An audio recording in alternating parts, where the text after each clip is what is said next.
یونیسف افغانستان کې 4.2 میلیونه ماشومان ښوونځیو ته له تګ څخه محروم دي.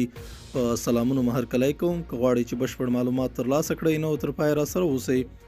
د ملګرو ملتونو د ماشومانو د ملاتړ صندوق یا یونیسف وایي اوس مهال په افغانستان کې 4.2 میلیونه ماشومان ښوونځیو ته له تګ څخه محروم دي چې شاوخوا 80 سلنه یې نجونې دي.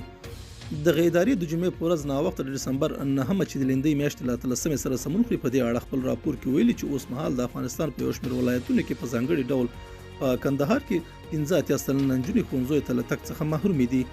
د ملګرو ملتونو د معلوماتو په اساس یونیسف په روان کال کې په افغانستان کې څه باندې 300 زره ماشومان ته چې 55 سلنه نجونې دي د زده کړو زمینه برابره کړې ده. د دغه سازمان په وینا دوی په افغانستان کې هغه ماشومان ته د زده کړو زمینه برابره کړې چې له زده کړو څخه د محرومو ماشومانو له ډلې څخه وو.